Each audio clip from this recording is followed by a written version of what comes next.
Chapter 2. 2 months ago. I'm about to start a new school. I'm an only child. I'm adopted. And I'm different, as in strange. But I know it, and that takes the edge off, at least for me. Is it possible to be loved too much?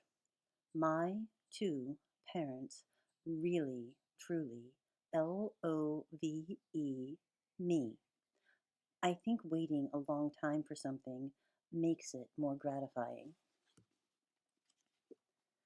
The correlation between expectation and delivery of desire could no doubt be quantified into some kind of mathematical formula, but that's off the point, which is one of my problems, and why, despite the fact that I'm a thinker, I'm never the teacher's pet. Ever.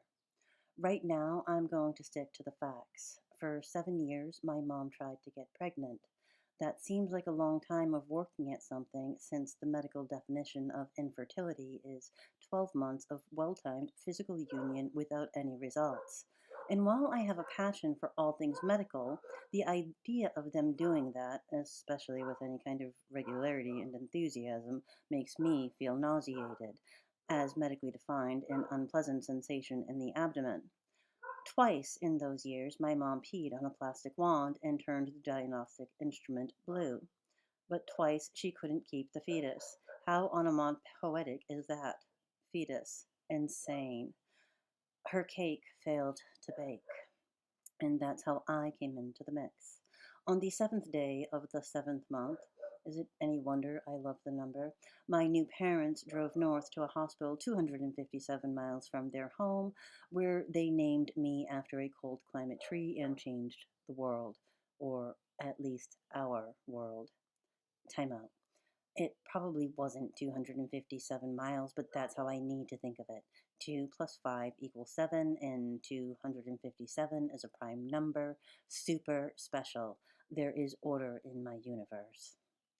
Back to adoption day.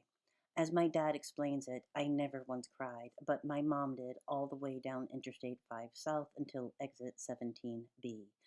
My mom weeps when she's happy. When she's sad, she's just quiet. I believe that her emotional wiring got crossed in this area. We deal with it because most of the time she's smiling, very wide. When my two new parents finally made it to our single-story stucco house in a development at the end of San Joaquin Valley, their nerves were both shot, and our family adventure had just begun. I think it's important to get pictures of things in your head, even if they are wrong, and they pretty much always are.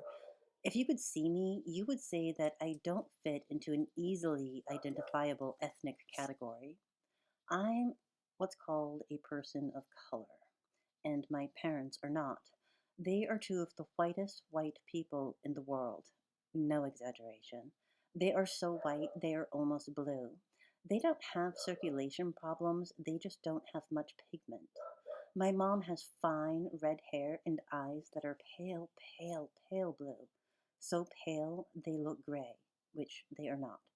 My dad is tall and pretty much bald. He has seborrheic dermatitis, which means that his skin appears to be constantly in a state of rash. This has led to a great deal of observation and research on my part, but for him it is no picnic. If you are now picturing this trio and considering us together, I want you to know that while I don't in any way resemble my parents, somehow we just naturally look like a family. At least I think so. And that's all that really matters. Besides the number 7, I have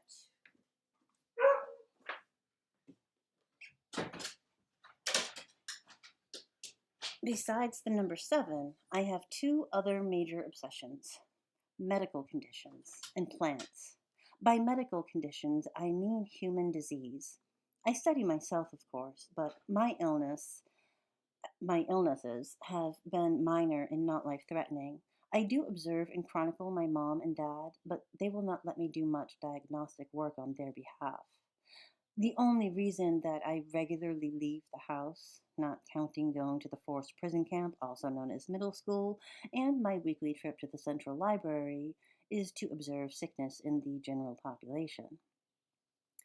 It would always be my first choice to sit for several hours every day in a hospital, but it turns out that the nursing staffs have a problem with that, even if you're just camped out in the waiting room pretending to read a book.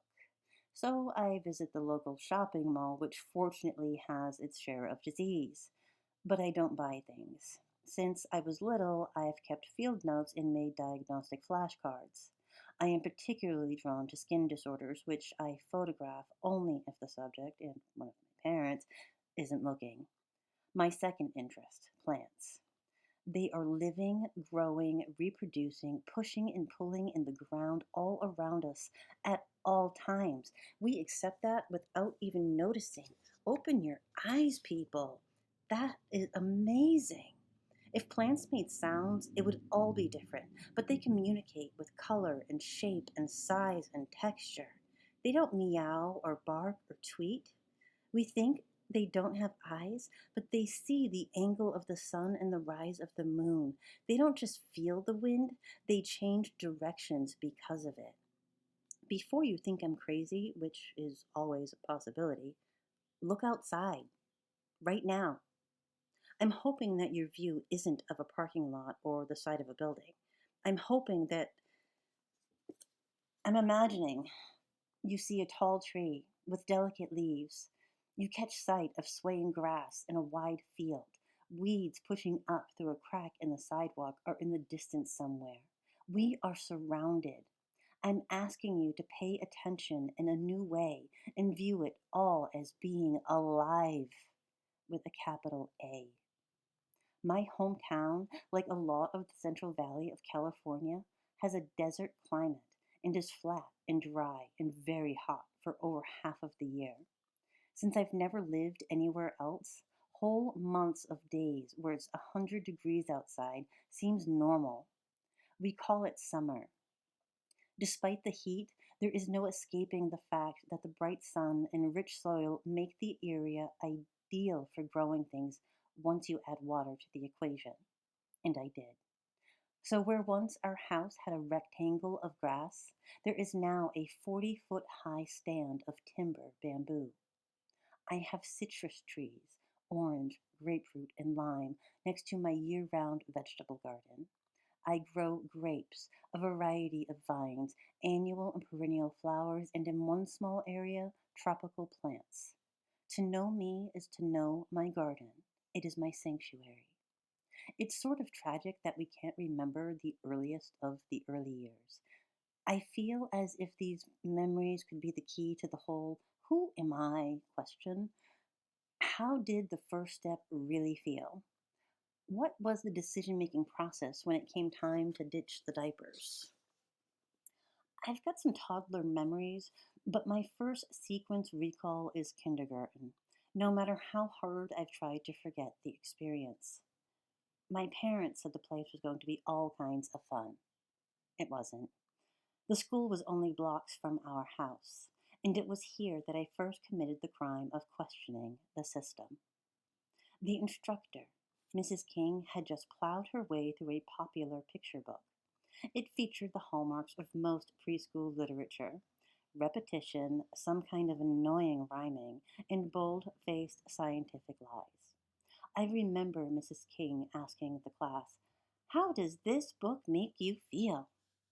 The appropriate answer, as far as she was concerned, was tired, because the overly cheery instructor forced us to lie down on sticky rubber mats for 20 minutes after lunchtime picture book. Half of the class usually fell asleep deeply. I remember distinctly a boy named Miles twice peeing his pants, and with the exception of a kid named Garrison, whom I'm certain had some sort of restless leg syndrome, everyone else in the room seemed to actually enjoy the horizontal break. What were these kids thinking? That first week, while my classmates dozed off, I obsessively worried about the hygiene of the linoleum floor. I can still hear Mrs. King, spine straight and shrill voice booming, "How does this book make you feel?" She then made a few exaggerated yawns. I recall looking around at my fellow inmates thinking, would someone, anyone, just shout out the word tired? I had not uttered a single syllable in my 5 sessions as a student, and I had no intention of doing so. But after days of hearing more lies from an adult than I had been exposed to in my whole lifetime, everything from how fairies cleaned up the classroom at night to insane explanations for earthquakes preparedness kits, I was at some kind of breaking point. So when the teacher specifically said, "Willow, how does this book make you feel?" I had to tell the truth. It makes me feel really bad. The moon can't hear someone say goodnight. It is 235,000 miles away. And bunnies don't live in houses. Also, I don't think the artwork is very interesting. I bit my lower lip and experienced the metallic taste of blood. But really, hearing you read the book makes me feel mostly bad because I know it means you are going to make us lie down on the floor, and germs there could make us sick. There's a thing called salmonella, and it's very dangerous, especially to kids. That afternoon, I learned the word weirdo because that's what I was called by the other kids. When my mom came to pick me up, she found me crying behind the dumpster in the play yard. I was taken to see an educational consultant that autumn, and the woman did an evaluation. She sent my parents a letter. I read it. It said I was highly gifted. Are people lowly gifted, or medium gifted, or just gifted? It's possible that all labels are curses unless they're on cleaning products. Because, in my opinion, it's not really a great idea to see people as one thing. Every person has lots of ingredients to make them into what is always a one of a kind creation. We are all imperfect genetic stews. According to the consultant, Mrs. Grace V. Merman, the challenge for the parents of someone highly gifted was to find ways to keep the child engaged and stimulated. But I think she was wrong. Almost everything interests me. I can be engaged by the arc of water in a sprinkler system. I can look through a microscope for a shockingly long period of time. The challenge for my parents was going to be to find friends who could put up with such a person. All of this leads to our garden. Mom and Dad said they were looking to enrich my life. But I think one thing was obvious from the beginning: plants can't talk back.